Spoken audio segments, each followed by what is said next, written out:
So that's what I'm saying. The text is like an object. It's gonna change perspective based on where you're standing.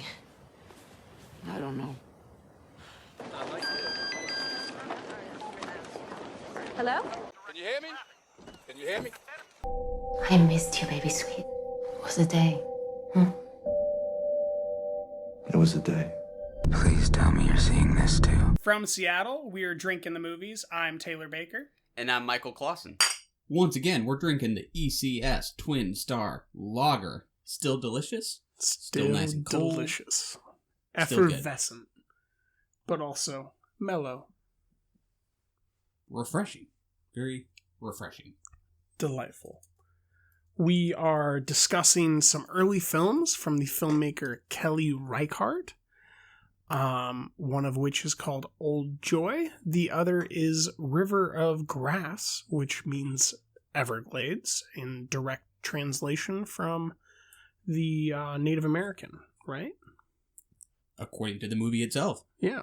And then we have A Streetcar Named Desire from Elia Kazan. It's from 1951.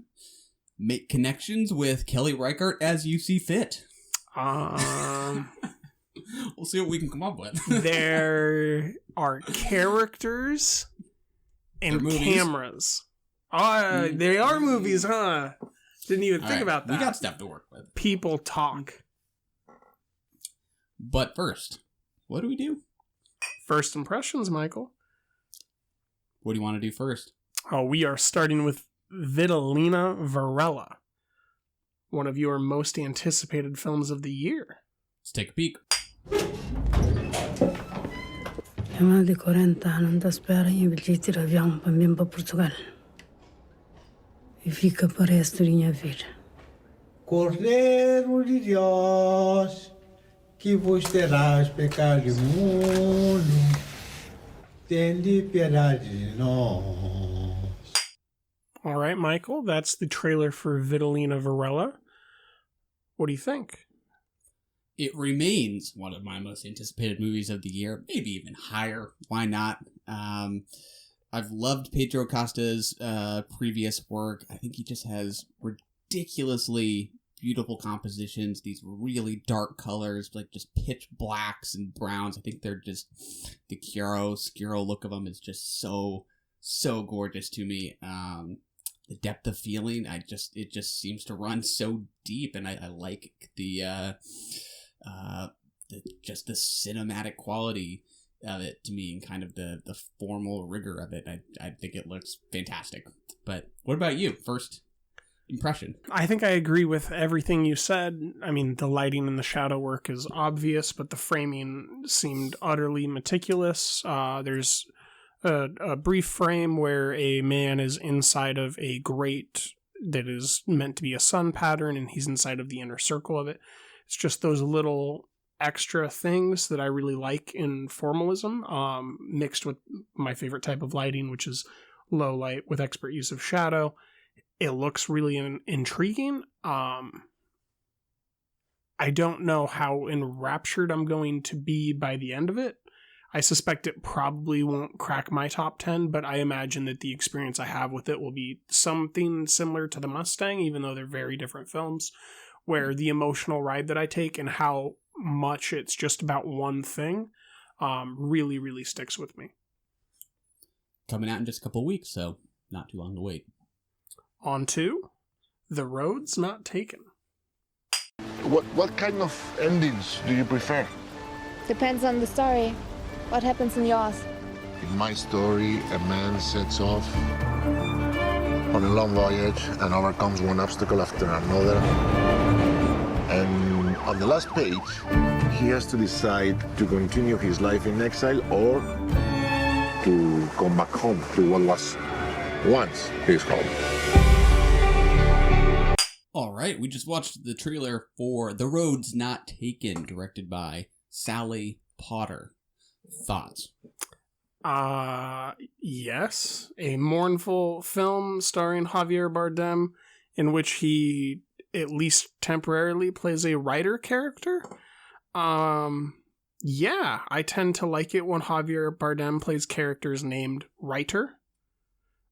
So this is very much up my alley. Elle Fanning's performance looks to be one of her best in a while. She was really good in A Rainy Day in New York, the latest Woody Allen film. She gets to play a little bit of a different character here than there, but it looks like her dialogue and line delivery is enticing. Salma Hayek plays a supporting role, at least in one of these alternative life roads not taken. So I'm very interested in the film. I think March is a great release time for this. It reminds me kind of that Everybody Knows window that we had last year, which also starred Javier Bardem. So I'm into it. How about you? Yeah, I think it looks cool. Looks like the stuff of high drama. Solid cast. Bardem, Fanning, Salma Hayek. I like all these folks. I'm not familiar with Sally Potter at all. I was just looking her up. I have seen the movie Ginger and Rosa come across my screen many times, so it looks like she's worked with Elle Fanning before. Okay. Yeah, I think it looks good. Yeah. Promising. Yeah. It's March. This is awesome news that something not bad's coming out in March. Great. I'll take it. I will take that road. On to Kelly Reichardt's Everglades, or River of Grass. We should just get out of here. Hit the road, maybe go up north somewhere. I could feel the butterflies in my stomach as I tumbled deeper into a life of crime.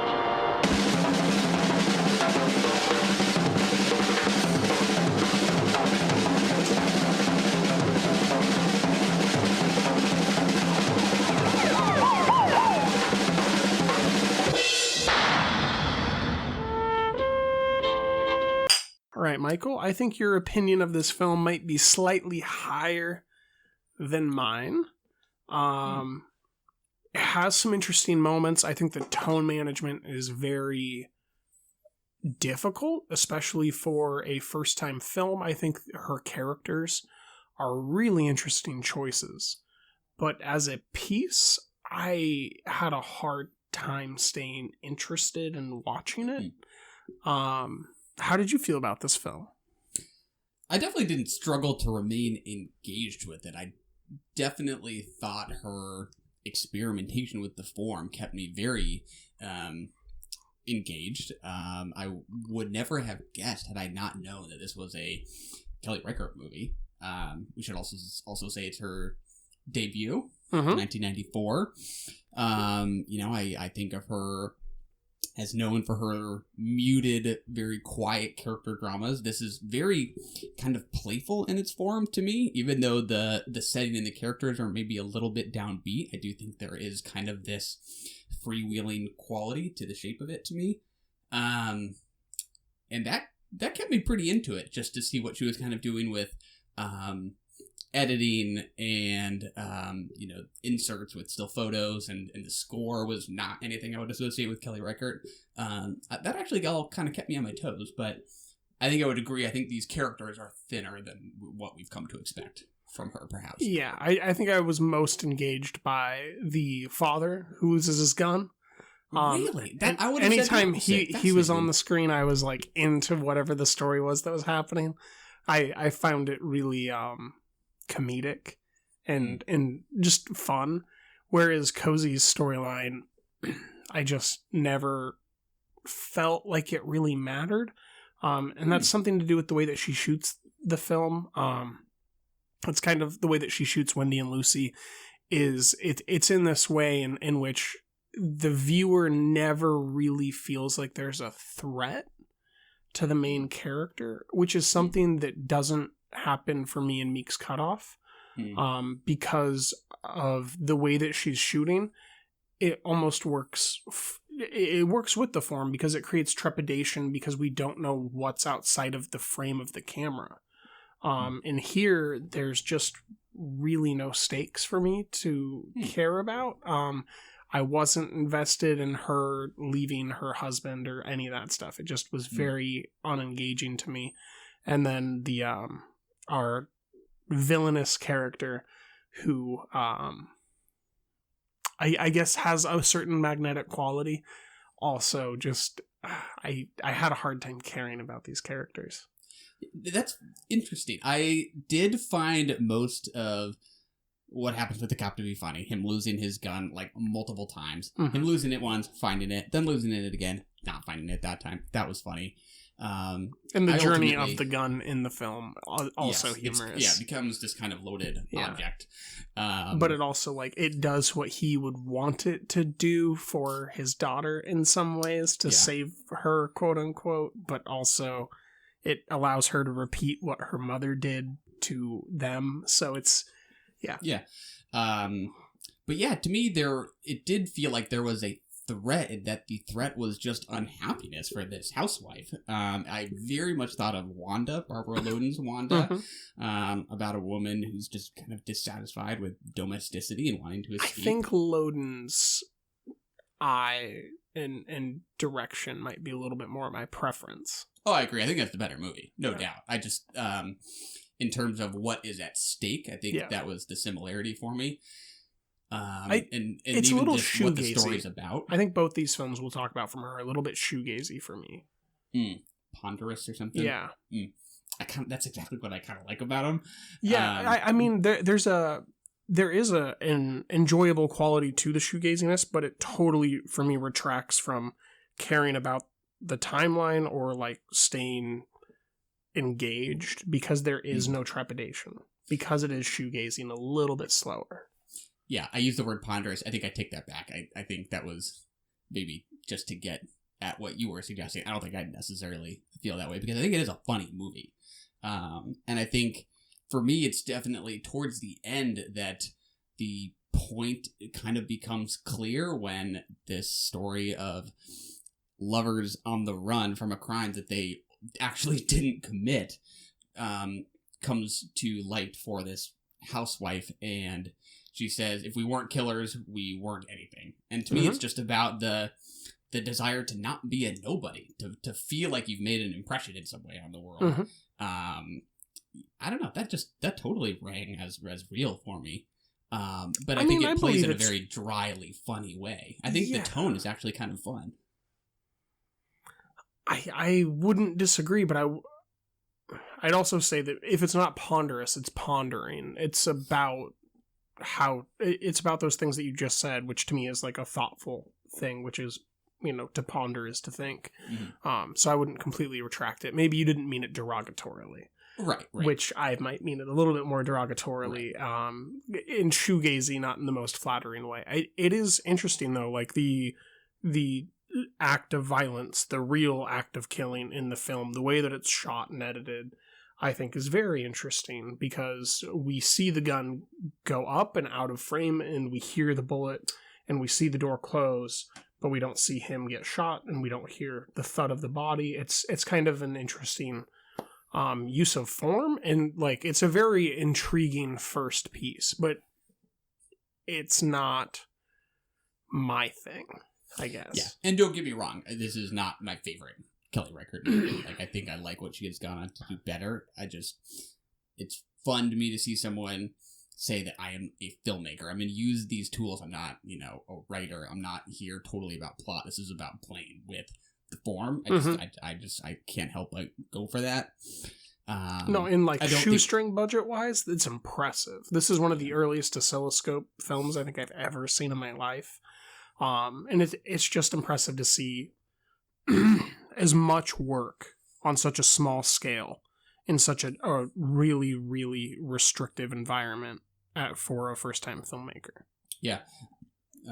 It's kind of funny to me that they're on the run trying to skip town and get out of Florida, but they kind of dawdle. Like, it doesn't feel like there's a lot of urgency. To me, that's part of the humor, which maybe for you was just a lack of propulsiveness or something. To me, that was kind of when the shagginess. When there's a murder and a runaway, I like to Queen and Slim it. I like to get out of there in the first 20 minutes. Yeah. Give me that road movie. Yeah, I like But she did. We'll get to Old Joy. Exactly. They go to, I think it is the guy's mom's house, if I remember correctly. It might have just been a random house, but they come out of it with some records. She has some... No, it's his mom's house. That's where he lives. Yeah. And if they get $1 for each record, then they can pay all the way to get to New York or something. Yeah, she's flipping through the records in the car, and there's kind of that montage of the covers, and Just, the attention to those images with like the shot of an old Hollywood glamour photo during that opening montage, again, just kind of spoke to that idea to me of wanting to kind of be someone of. Yeah, I think the most notable one is a cover that has Brigitte Bardot on it. Yeah, and it says something to that effect. I believe on it, like be a star or something like that, essentially. And then it has the beautiful Brigitte Bardot in the prime of her life on it, and she's looking at this, and we as viewers imagine her aspirations for what she's going to go do in this Bonnie and Clyde scenario that never fully develops, with one of the dumbest Hydes or Clydes I've ever seen. Yeah. It's just funny to me. I think she described it herself as lovers on the run without love, and a crime movie without a crime. To me, that's just sort of the appeal, is that she has sort of cleverly taken away the stakes just to focus on who they are. And maybe that didn't make up for it. Budgetary constraints. I don't know if that was what held me back from loving it. Like, I actually don't know that I like that either of these actors particularly well. I definitely do not. I like the father actor. I think that's why he worked for me so much. It's just a great comedic role and delivery. Yeah. But yeah, I mean, I don't need budget to give me just texture and a sense of place. This just highway cheap motels along the Everglades. I think I kind of got into all of that. I don't know that the mood is quite as potent as her later work, and I ultimately kind of go for something with deeper wells of feeling than something a little more comic. It feels a little more kind of irreverent or something. But I get the take. I get it.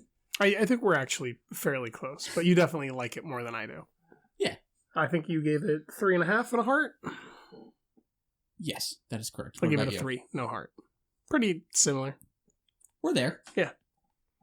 On to Old Joy. Old Joy. Slow down, you want to go left. Really? Yeah. Well, he thought he knew where it was, but, remember who we're dealing with. We're super close. I never doubted you, man.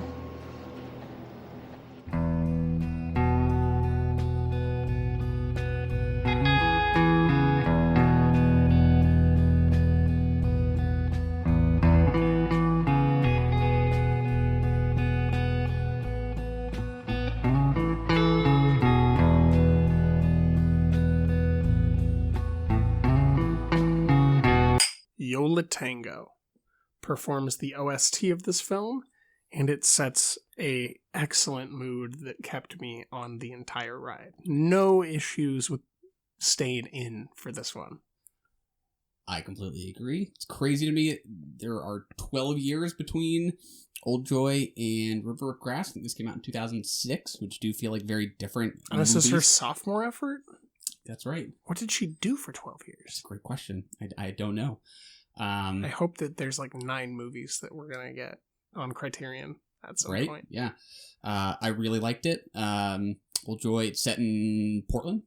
Portland, outside of Portland. And then it's southeast or like middle Oregon.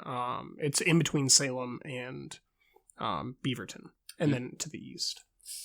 It's about a couple guys going camping for the weekend, 2 old friends. The actors are Will Oldham and Daniel London. One of which had a band or group which had 3 different names, all of which involved the word palaces. In the movie? Are you talking about in real life? I was I don't remember that. Okay. Yeah. Between 1990 and 1998, I think that our balding character with the dog, he was a musician that had like a bunch of different bands, all of which were called palaces in some way or another. When I think of Will Oldham, the guy with the beard, yes, doesn't he deliver a very similar kind of monologue in A Ghost Story about the universe?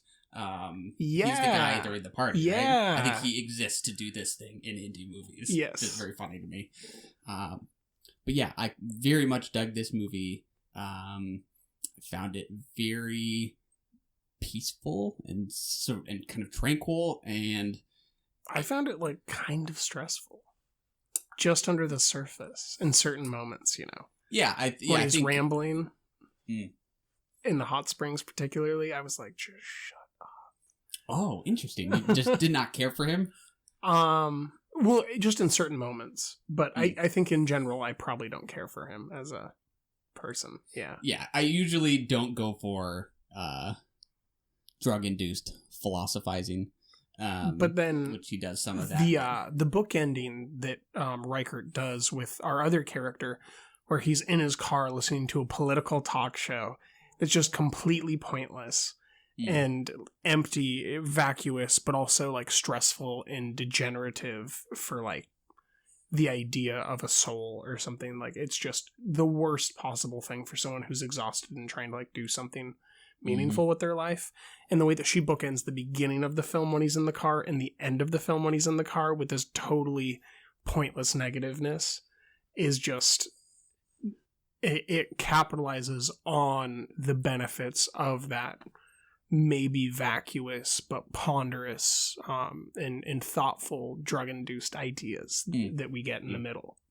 Yeah, and speaking about bookends, I kind of like that we start with Mark, Daniel Lennon's character, where we meet him first, but then we end the film watching Will Oldham's Kurt kind of wandering around, maybe deciding what to do next. I kind of thought we were going to maybe return to Mark and see him kind of come back to his wife, relaxed or whatever. But I like that, this is about the two of them. And the last time we see him, he's getting stressed out by the talk radio. Yeah. But yeah, I was sort of fascinated by how serene it felt to me while also kind of being about the malaise of early adulthood. That's what this felt like it was about to me. These guys kind of reminiscing about having spent time together in their youth, hanging out with friends at places that aren't around anymore, which, to describe an indie movie that does that can just sound so kind of self-pitying, but I really didn't feel like that is what this was doing. No, it's her road trip movie. But more than anything, this is a film that highlights the ability that Kelly Reichardt has to show a dog enjoying itself. Lucy has a good time. She had a good camping trip. It's my favorite pastime to watch Kelly Reichardt shoot dogs. With a camera, not with a gun. To be clear. I can only imagine like other Sundance versions of this movie that are just far more precious about a kind of spiritual camping trip where someone is touched by the beauty of nature. I like that she immediately kind of dispels that by the first night of the camping trip being at a spot that is just littered with garbage, and they're like, I guess we'll stay here. I don't think it's precious at all, but I do think there is real depth of feeling to these guys wanting to kind of like hit pause on things, because it's scary to kind of see youth, kind of fading in your memory in a way, and kind of figuring out what, the future holds for your friendship and for each of your lives. I mean, that all just feels super real and super relatable in a really down-to-earth way. Speaking of down to earth, what do you think? Is the universe a teardrop that's been falling forever? Yeah, I don't take too much of what he says when he is high very literally. Did you? Do you think Kelly Reichardt wants us to find meaning in that, or no? The way that you phrased the question, I think I would agree that that's not how she intended it, but I think that she does intend to communicate the idea of being able to pretty quickly comprehend ideas in fundamental physics, and then how those understanding of fundamentals can very quickly lead to really, really vacuous ideas that are really specifically tailored to someone's ego, particularly when you're, high or drunk or whatever. You'll just focus on yourself and interpret your fundamental understanding of stuff to suit you. But I also think that it shows that, like, you know, that basic humans can understand the fundamentals of certain stuff pretty quickly. And like when he's talking about an atom in between two mirrors and seeing the reflection of it, you know, you kind of get exactly what he's trying to say, but he also stumbles over himself and like gives up, which is like a really particularly human moment where we know something, but we don't know how to form the words to say it.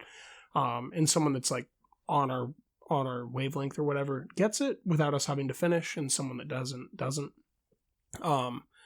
I would particularly mention my favorite shot of the film is a weirdly sensual shot in near the end. They're in the hot springs, and Daniel's character is being massaged by Oldham's character, Kurt.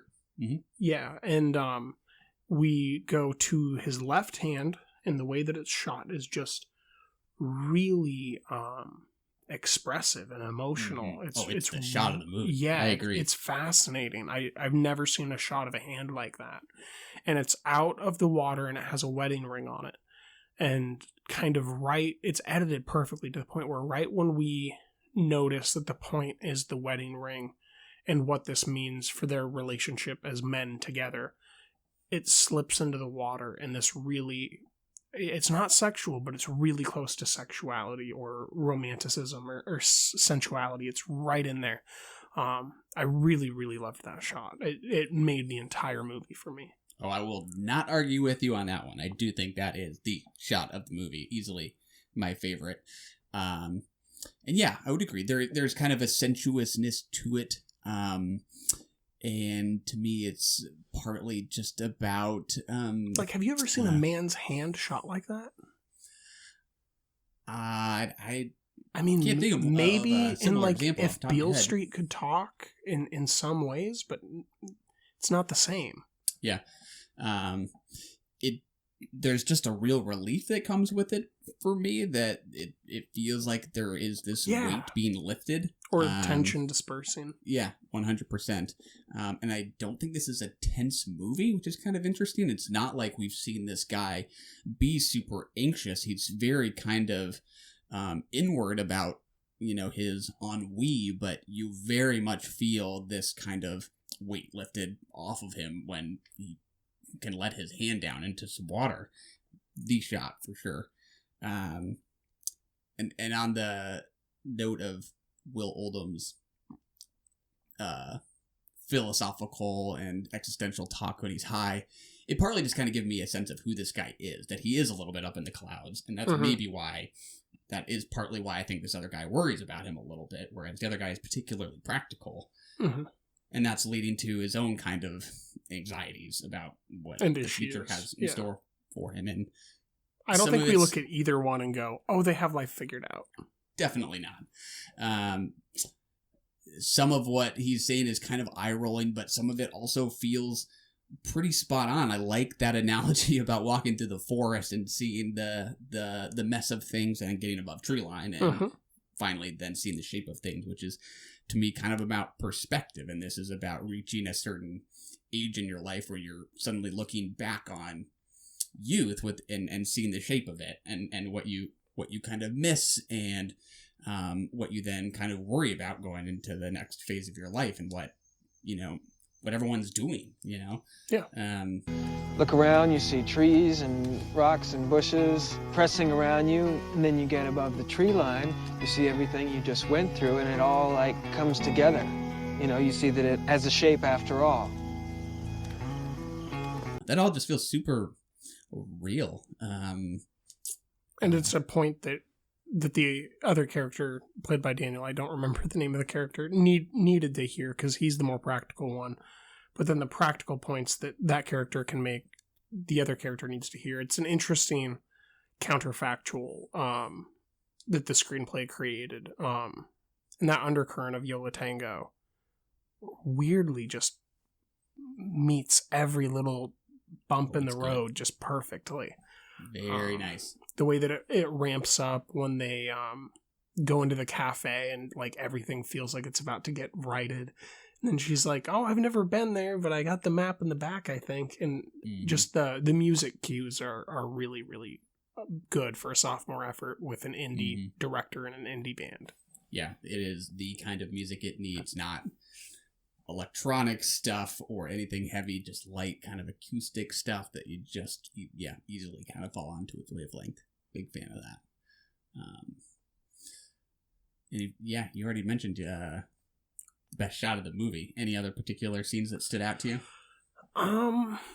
I think that the way that she framed the scene in which they get into the hot spring, so that the planks are almost entirely covering the more netherish regions when they undress, in conjunction with making it look nice, was really an interestingly framed shot. I don't know if it was my favorite, but I definitely, I ended the movie and I've thought about it a few times. Just, it's a really interesting framing.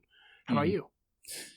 The one that's just popping to mind is after they pull over to pull out a map and try to figure out where they are, because Waldman's character has clearly got them lost, and they pull away from that shoulder, and then the camera just kind of stops for a minute. It doesn't follow him. It just lets him drive out of the frame, which I think just speaks to what I partly like about the movie, which is just its sense of place. It's just as interested in where these guys are as it is their story and their drama. There's just it just feels like Oregon. She's interested in the green of it and the texture and the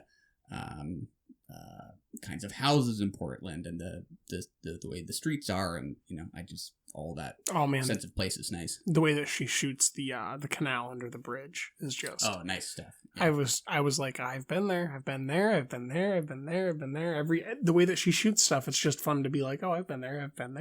Mm-hmm.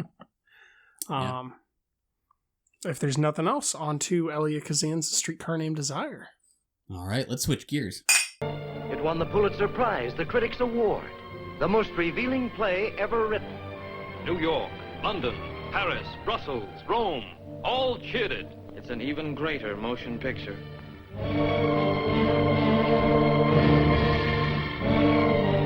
This is the story of a woman, Blanche Dubois, who wanted so much to stay a lady.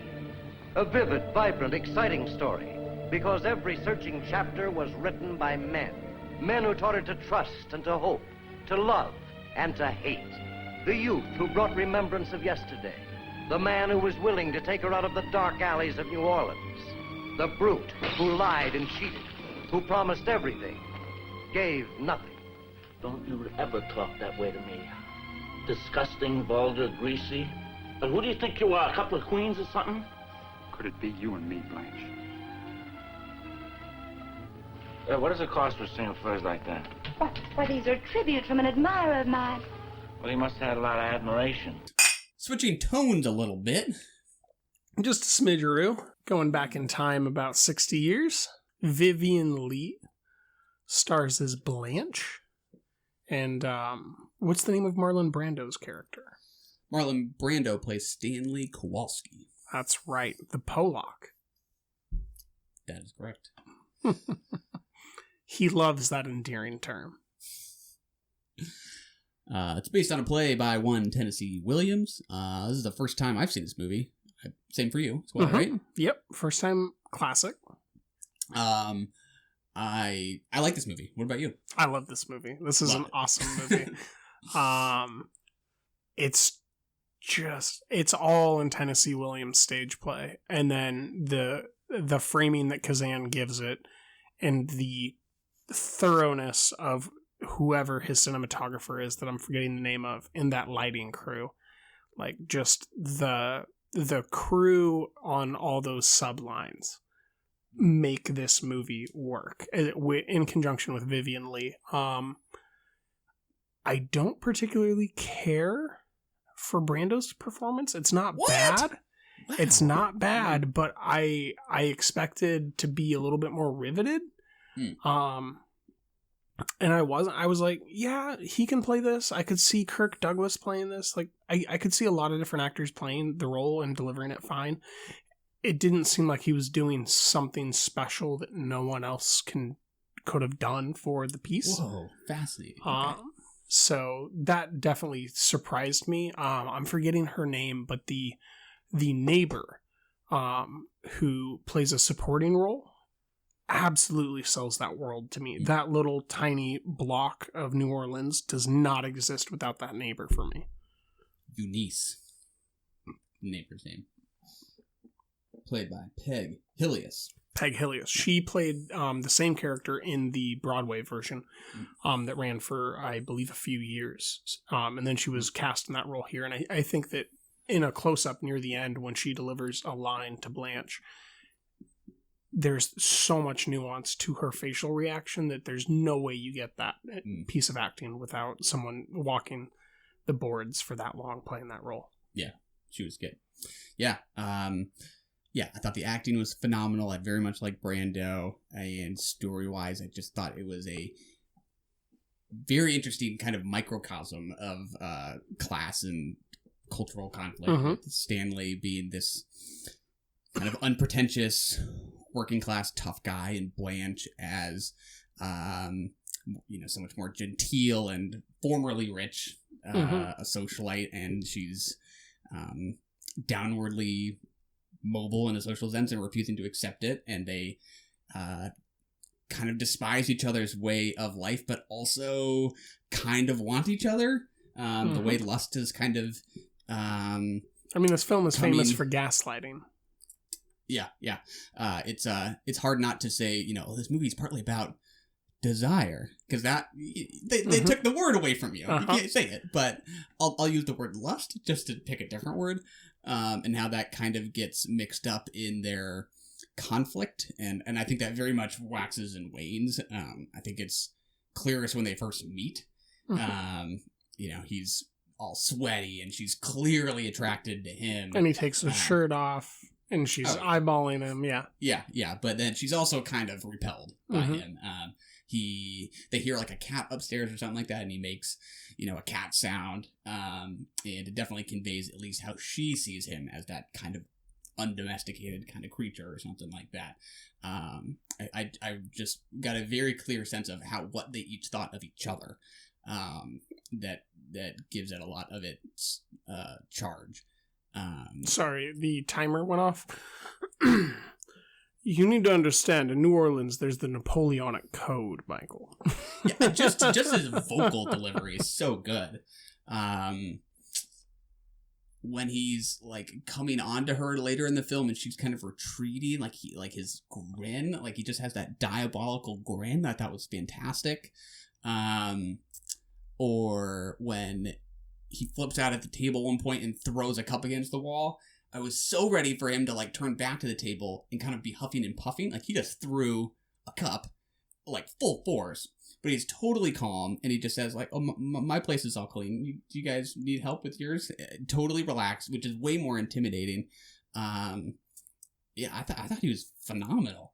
I did not feel that way. I felt like Vivian Leigh absolutely defines the entire piece. Brando is good, but to me, the role based on the screenplay is kind of a role player role, where I could have seen other top tier talent step in and do just as serviceable a job. I don't know that I would point to anyone doing it better. I think that I might just have distaste for the role, so I might not like anybody in that role very much, just because I don't like the character, which is a testament to Tennessee's quality of writing more than anything. Maybe I'm wrong. Who knows? Yeah, drawn to her over him. Yeah, it's fair, picking sides, whatever. Yeah, I am. I believe that the full line is, I want to deceive him just enough to make him desire me. I think that explains the entire film. Now, whether we're talking about Brando's character, whether we're talking about his friend, or the young boy who comes to the door at one point, looking for the man of the house to sell him something or get money for some reason, every interaction she has is just about deceit and desire. And I think that the way that the shadows are cast in the film to make it always after 6 o'clock, and that line delivery at the end where he's like, I've never seen you before 6. Why is that? Yeah. And he holds her up to the lamp and he's like, you're not 25. I think that the entire piece works to tell Vivian Lee's story as Blanche in a way that very few pieces of writing ever do. Yeah, that scene where she's having that confrontation with Mitch and he's just learned of her supposedly sordid past, right? That scene's my favorite because it has my favorite line where she says, I don't want realism, I want magic, or something like that. Which was not just a great line in and of itself, but I also just thought, like, wow, she kind of realizes that she's a little bit delusional, that she is pretending that she is not having this downfall, that she is as rich and refined as ever. That struck my attention because then I think it's only a couple scenes later that she has kind of lost self-awareness. But there's like this point where she still has her like bearings on things. She can tell herself what's going on. Yeah. Which was interesting. I was maybe a little less enthused with her relationship with Mitch. Like, I just think all the tensions between her, Brando, and the sister. I don't know that I got quite as much out of her relationship. I liked that big scene with Mitch where they go dancing. And then she boardwalk or something. Yeah, and she doesn't want to go back in for the dance, and then she lights the candle, and then he tries to like force himself on her. And the way that she protests, he runs away and acts all hurt, and then they can. It's a very human drama. I really, really enjoy those little moments where she's trying to lure this man into loving her, but the more that he falls for her, the less that she wants him, which is like she's being gaslit by Brando, but then you could argue that she's gaslighting Mitch. Yeah. And I love that interplay. It's just so fascinating to me. Yeah. The other movie that came to mind while watching it was Sunset Boulevard. For another story about a woman with awesome shadows. 100%. A woman, past her prime, or so she thinks. In a certain sense, they're in different worlds. But Norma Desmond's kind of spiraling into delusion feels very similar to this.